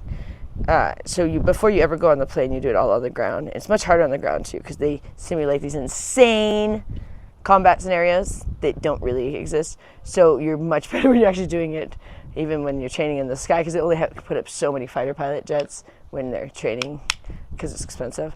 But when they do simulation, you have like hundreds, and you're like, you lose those ones all the time. Or they'll do simulation of like the good and bad guys. We always lose. You're like, well, you set up, but we can't win. Because they just do too much. But it's supposed to just be like really, really hectic, so that you learn how to like handle really, really hectic situations. But they're really hard. And our class was for the sim training was at 2 a.m. Maybe that's why I wake up. It was you had to be there at 2 a.m. to do your sim training. So that meant you had to get up or way earlier. That you had to be there at 2 a.m. And often my show times were 2 a.m. for the plane. So why I lost my hearing is my job. So then. Oh, I forgot to. Before you got to the weapons, there's the radar section. So you have the radar techs and there's a couple of other positions that all have to do with the radar. And in the back, you have another radar guy. Those guys are all enlisted. So the only enlisted are the radar people and the surveillance. The rest is all officers on the plane. So there's about 7 people that are enlisted, and everyone else is officers on the plane. And there's usually anywhere from 30 to 40 people on the plane. So it's mainly officers. So when you're the lower ranking, you know it. But so my job, we were called the back row, because after us, all there is the radar guy that sits by himself, and then there's just beds for the maintenance. There's beds and chairs for the maintenance, or if we have extra people on the, like as an instructor, I sit in those chairs when we're takeoff and landing in the back, because you don't have your own console when you're an instructor. And then if you have, it gets levels of things where you're an instructor, and then you can be getting instructed, and then you could be getting evaluated, and then your instructor can be getting instructed and evaluated. So you can have like 5 people standing behind at times. However many they can fit on the plane. Usually doesn't get that thick because you can only fit so many people on the plane, but it's crazy because that's just how it works, and like it gets weird like that. But anyways, we were called airborne snack technicians as well, because since we were the lowest ranking. Thank you for your service. Oh, you're welcome. Since we were the lowest ranking, we had to bring on the meals for the whole crew. So there was these flight flight meals that were, you called at the chow hall, they call it, you know, had about 4 different meals you choose from. They had ones that were vegetarian, they had, you know, sandwiches, they had a couple, there's 4 options, I think, maybe 6. And you got to choose your drink, you got to choose the thing. It was just a box that had usually like maybe a carb in there, a protein, you know, a snack, whatever. And so it's supposed to be, you know, probably a 2,000 calorie balanced diet or whatever. And we were the ones that would have to go pick it up. So we'd have to call it in. So you have to get the order from everyone. And you'd be surprised how much this stuff gets messed up and people lose their mind if they got peanut butter and jelly over, you know, salami or whatever. But, which is not our fault, but we were supposed to verify everyone's things are right, you know, before we get it from the chow hall. But anyways, so everyone writes down their stuff. We call it in the day before, and we're the ones that go pick it up, which seems like that's not the problem. Okay, and then there's also a 5-gallon water jug, you know, those big orange ones, 2 of those, and we have to get this disgusting coffee pot, which I never drink the coffee on the plane because I saw where it came from, and I'm like, you guys are insane because we do not clean that well. I mean, we'd bring it back to the chow hall, but I know they didn't clean it that well. To quit Well, I quit caffeine in 2018. I got out of the Air Force in 2006, so yeah, many years later. But I didn't drink that coffee. It was like tar. It was so gross. But anyways, so we would have to get the coffee, and we had to get the 2 water jugs and get everyone's meals. And if there's like 30 or 40 people, it's, you know, for about 40 of these boxes. And you know, but not a big deal, okay? We would get this huge box to bring them in, you know, we'd try to walk up the wobbly stairs. Because in the Air Force, sometimes you have nice stairs that they give the president, but there's only like 2 of those, and there was like 30-something jets. So you usually have these like wobbly-ass stairs that you're carrying all this stuff. And, where was I going with that? Oh, the problem is, when you bring the meals out is when they're doing the pre-check of the engines. No other position is out there except for our position, and every other position that's out there is maintenance that has insane ear protection, like heavy duty headsets to protect their ears when they're turning on the jet engines. But they send the airborne snack technicians out there in our little minivan, and we drive right up to the plane on the flight line, and the jet engines are going, and we get out with our little orange little spongies that you put in your ear. And we were out there, we're like, oh, jet engine, nah, nah, nah, nah, nah, nah, nah. By the time I got out of the Air Force, they're like, you've lost like over half your hearing. I was like, oh, that's nice. And there was some lawsuit that they... When you do that, it reminds Jen of Granny Clampett from the Beverly Hills. Oh, my mom loves Beverly Hills. You know, she loved when they put her in a rocking chair on top of the car when they moved. That's great. But so it was unfortunate because I didn't know that I had lost half my hearing, and I didn't know how detrimental that would be when they even told me, because I qualified to get some disability. I don't know how much. They're so stingy with disability, but I still qualify. But I don't know. I got mad at the Air Force for how everything went down. But I didn't even finish my training. I was going to get to the training was more important than this. But let me do this and then I'll backtrack. But yeah, it was really ridiculous. I don't think they thought about that we were going to be out there with the engines. Like, I think it just was an oversight because everyone else has the protection, and they just really didn't think about our position that we were going to lose our hearing. Because you're not supposed to be on a flight line right next to the engine. Like, they would pull up our minivan right next to the engine of the jet. Because it's not like commercial where we were the ones out there. You know how you see the people loading the plane? Yeah. We were the ones doing that, where you're bringing in they do that. You see the guys bringing in the stuff for the flight attendants. That was basically us, but it was individual meals for everybody, but that's what those people have hearing protection when they are out there. I don't know if you see those guys with the things. They have hearing protection on. They're not out there with the little orange little spongies in their ears. Those are like for if you're trying to drown out some music at your house, not to protect your ears. And anyway, those are not hearing protection. Those are just block sound a little bit. They don't even block much sound. I hated those things. They don't even stay in my ear. They fall out. Like, that's really good hearing protection. It fell on the floor. But you get in trouble too if it falls out. Where's your hearing protection? Oh, you mean that foam thing that's supposed to help my ears? I wouldn't even wear them half the time. That's why I felt bad. I was like, maybe it's my fault for not wearing my foamies. But I don't think that would have helped. But anyways, so I've always been stubborn. What was that?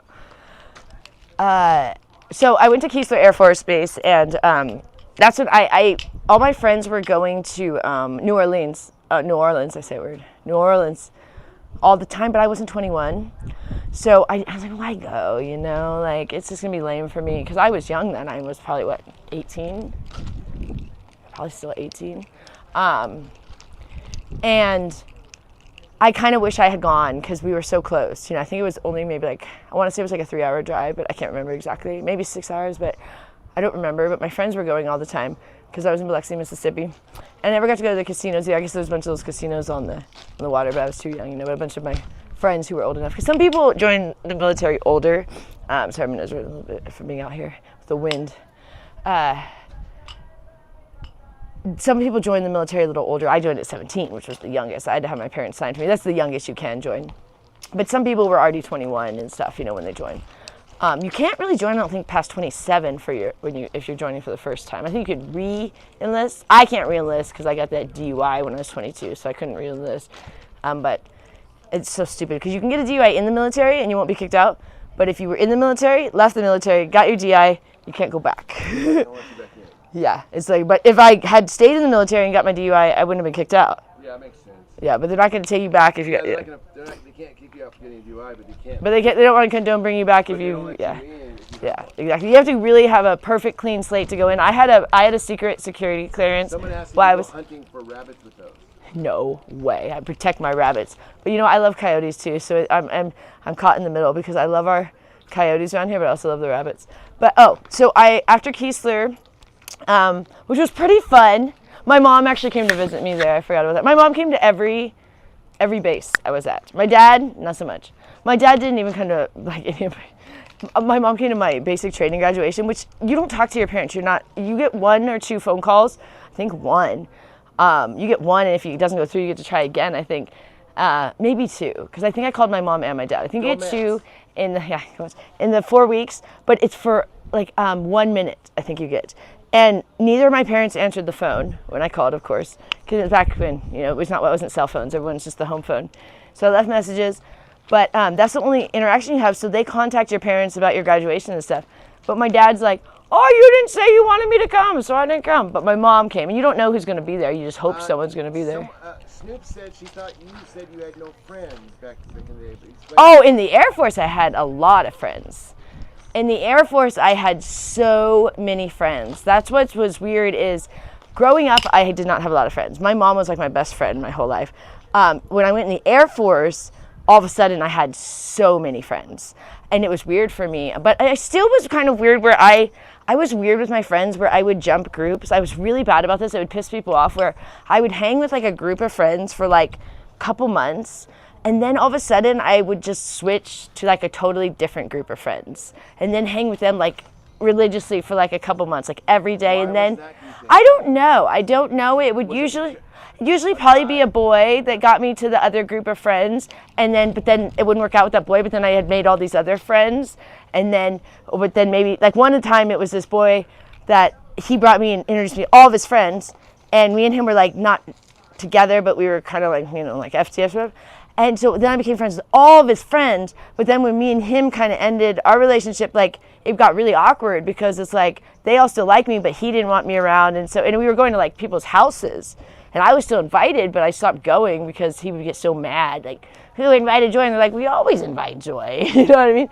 So things like that would happen. But sometimes it would just be not a thing where I was romantic with a guy, but just a lot of times it was more dudes than girls, so some of the dudes would start to annoy me. Like when I first got in the Air Force, I just hung with guys for the most part because it was just so many guys, you know.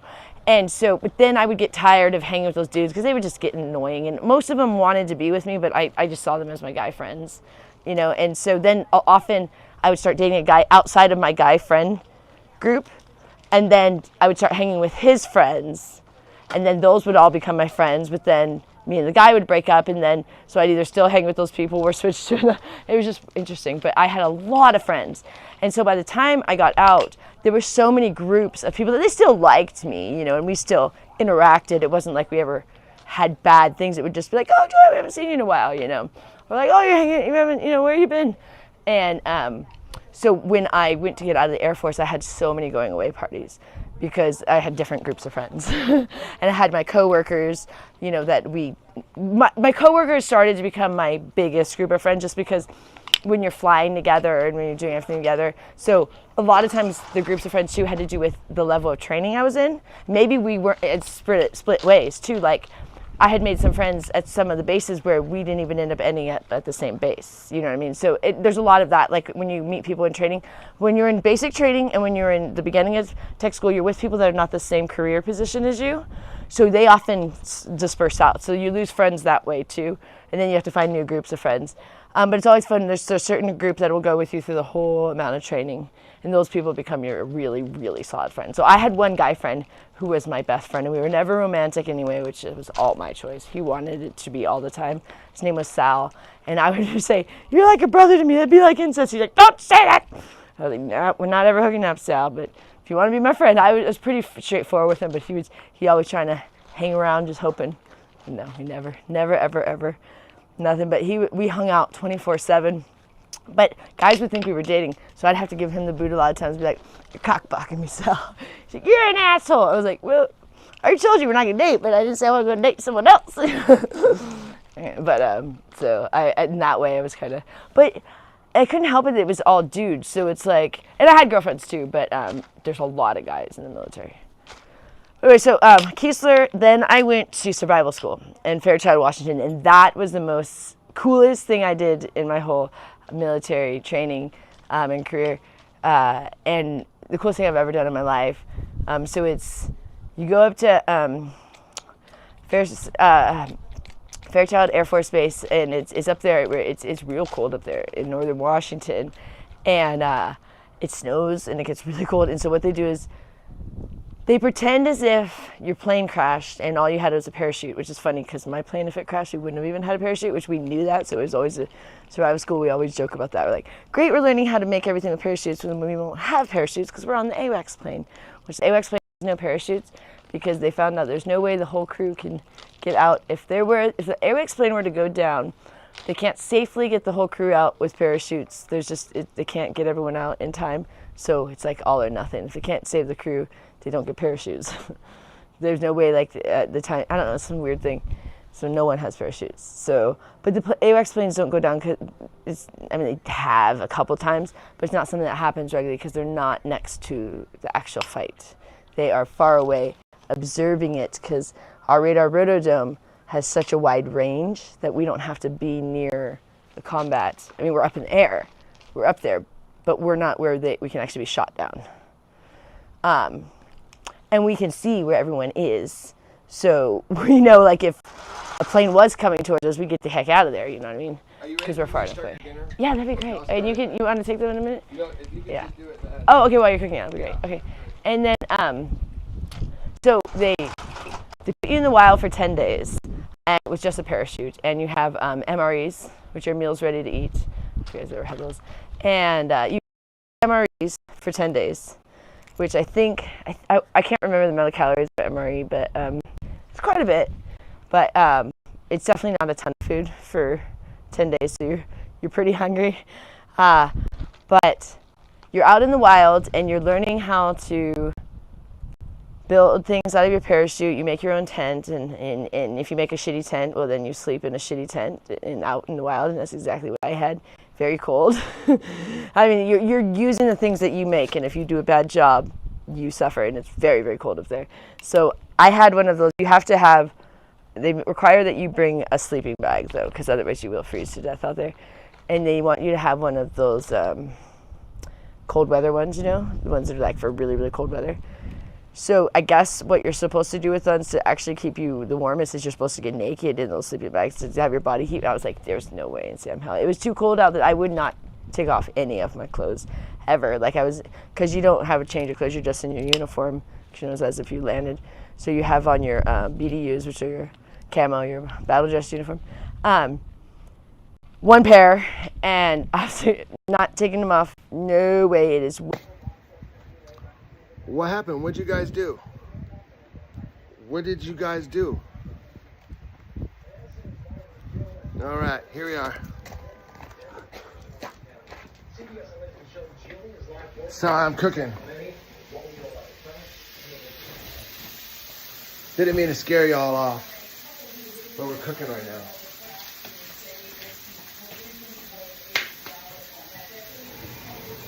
Oh man, who do we have left in the chat? Anybody?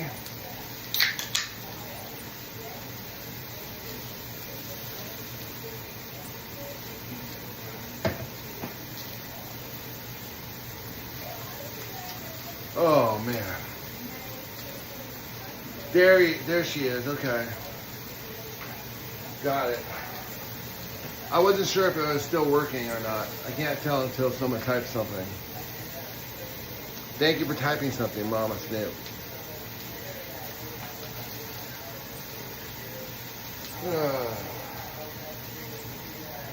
Hey, Germany. Okay. Now, are you the same person that says hello from Germany yesterday? Because I don't know if you're the same person or not. Because we had another person yesterday that said hi from Germany. And a person on the board said hi from Germany. Hello, Germany. I mean, I am grateful you guys are here. What's going on? I just want to, your name is Fran von Zick. How'd I do? Bro von Zick. Hey, Octo. What's up, Gobbly? Okay, now we're in the house. Yeah, you remember that, Germany. No, I think she was talking about you two, the band. Hi there. I turned it down already. Yeah. Gloria's making some, she put on some rice. She wanted to make sure I turned it down. Please wash those likes in.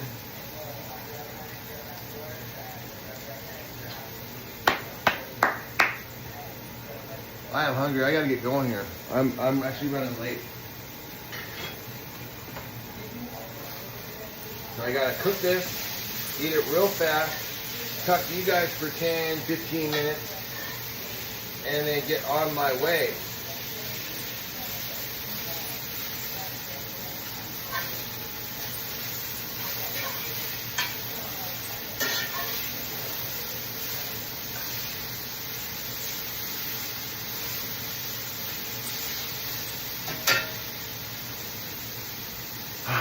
Yeah, get out of here. Yeah, your rice is fine. I got this under control, right? I got it handled. I had already turned it down.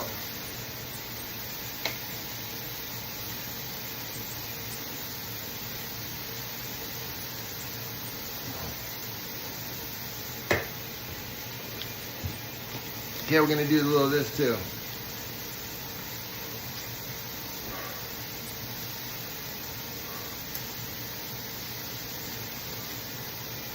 Oh, did you hear? Yeah, I'm cooking over here. I don't know, but definitely picked up once he went outside.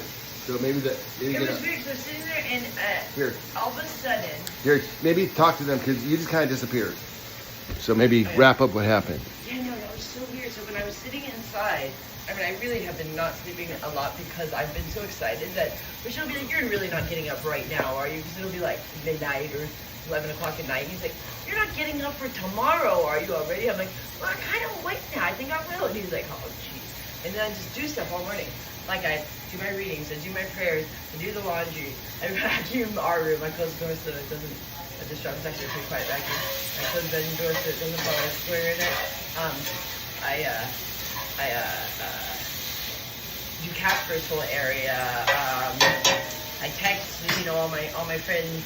In the program, there's several ladies that I text every morning, and all these different things in the morning. I get ready, I enjoy a nice long shower, all these things, and before I know it's time for the meeting. But today I was sitting there and I was talking to you guys. Next thing I just remembered that I thought I was saying something about barrettes, because I wear barrettes a lot now. That's what I put on my silly headband. Forgot. But I've been wearing barrettes a lot, and like bobby pins. And all I remembered is that I thought I said barrettes or bobby pins, and I was like, did I just fall asleep? Was that a dream? But I don't even know if I said anything out loud, and I don't know what you guys experienced. But in my mind, I just didn't know where I went for a second. Like, I literally think I dozed off for a second. It was really weird. Because I was like falling asleep a little bit. I was like kind of feeling sleepy. And all of a sudden, I just remember like, barrettes. And then like, what? Did I say that out loud? Because that's what I heard in my mind. And I've never experienced that on the vlog, but I am sleepy. I'm going to take a nice nap tonight. Because I was going to nap before the vlog. Then I could, Rich is going to this meeting. I'm just not going to have time if I nap before the vlog. Because Rich has to go to this meeting pretty soon. And I knew if I took a nap, by the time we do the vlog, it's gonna happen. So it's, oh, I can do this, and then all of a sudden I fall asleep on you guys. Do you guys ever do when you're falling asleep and then like you jerk? You really like jerk yourself? I can do sometimes with me. Try not to. Usually I'm pretty good about not getting sleepy, but if it's something like you had a really busy night before, or like, you know, like a lot of work, or we were just running around or something, we didn't get a lot of sleep, then I do find sometimes I get a little bit sleepy in these morning meetings, and if it's someone that's kind of boring to sharing, someone interesting, then I never get sleepy. But I hate when I do that to the radio, like where you catch yourself. Can you leave my swim stuff out? Yeah. Before when I leave? You're really gonna go tonight? I don't know. Don't worry about it. It'll be here. It'll be here. I'm not sleeping. Oh, I know. It makes it so hard. It's hard. Don't make it. It's like it's hard enough for me to go. You're like you're really going. You're really going. It's like it seems like an impossible thing. I know it's hard. Not a big deal. If you could just. I thank you for the burgers. Yeah. You want some seasoning on it or no?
Oh, you want chicken or hamburger? Oh, how much you guys need? I'm sorry. How much do you guys need? No. You have a whole chicken. That's all right. That's all right. No big deal. No way to have to be like that. I mean, I forgot I have chicken in there. I don't want just hamburger. I'll make you hamburger if you want, but we have chicken too. I'm only making chicken.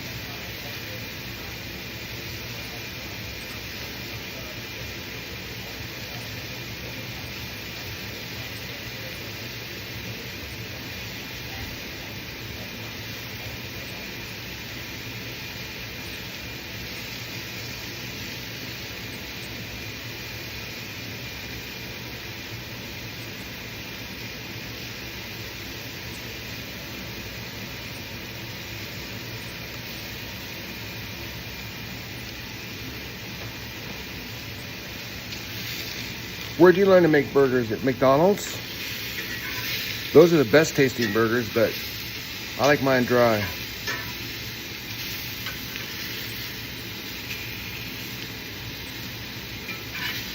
I'm just so tired, you know, it's like, It's just like people are just a little bit passive around here, and I get a little sick of it. Are you really gonna go swimming? Oh, could you please make a burger for us? Is there anything? No, we're gonna eat here, and we're not gonna feed you guys. No, I'm making a whole fucking organic chicken right now, and rice. It's like, she literally was here like 30 seconds ago, so it's not like she didn't remember. It was just this weird sort of like thing, like, oh, like I forget to feed Gloria and Annette. I mean, it's kind of like the passive aggressiveness around here is just kind of, it's just irritating. You work your ass off, you slave around all day, and no one appreciates anything, and all they do is demand more. Never good enough, is it?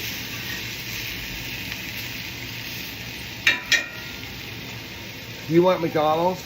I always walk in the restroom. The employees eat it too. The bathroom always... Well, I think McDonald's tastes good, like good burgers. Alright, so whatever, Snoop. I mean, it's like, seriously, I mean, you heard it. You saw both of them. Both of them were like, here I am, like, running around, like, I mean, I'm not looking for an award or anything, but Jesus, don't come in and act like you're not being fed. That's like insulting. How about thank you for cooking? How about a thank you? Thank you for doing this. How about thank you for shopping? Thank you for doing the dishes every night. Thank you for cleaning, thank you for cleaning this. Thank you for cleaning the show. Thank you for handling the finance. Thank you for that. How about some of that? Not just like, did you get some from me? Of course I fucking did. Now, of course I would never say this to them, so don't go repeating this to anybody. I mean, you can repeat it amongst yourselves. But, I'm not going to go, like, yelling, man. I'm just kind of venting my frustration with you guys.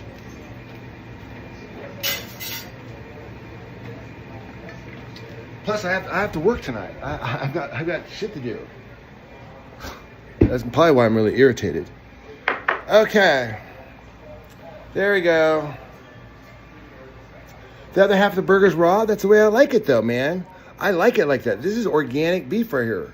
This is the way I like it. I like it crispy on the outside, and I like it really, really, really, really fun and awesome on the inside.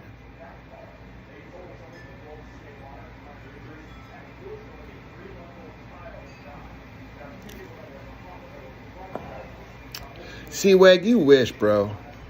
You wish.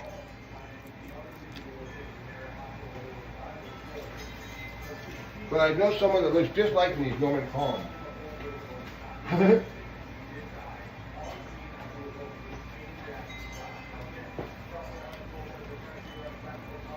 think they'll taste delicious like that.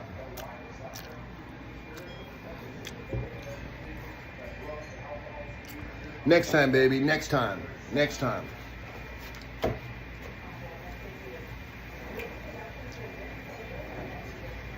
I like it that way. I like it very rare. I mean, it's like, if this is, okay, if you are eating dry beef burgers, right? Well, how can you make them taste better? I'm not putting sauce on it. I'm not putting any sugar on it. Not sauce, putting onions with it or anything. I'm just going dry beef. What's the only way I can deal with it? I mean, I could douse it with oil, or I could just kind of like have a little bit rare on the inside. I know it's an acquired taste, but look it up. Is it bad for you? I mean, it's not raw. It's cooked. It's just super rare. Maybe a little bit lukewarm.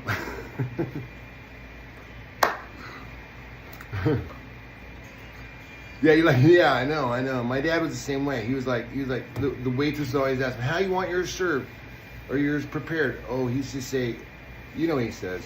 Say, cut it off, cut off the head, wipe its ass, and put it on a plate.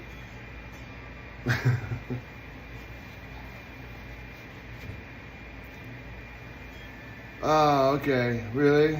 All right, guys. Listen, I gotta have my dinner, and then I gotta get out of here. I have, I have a meeting, actually.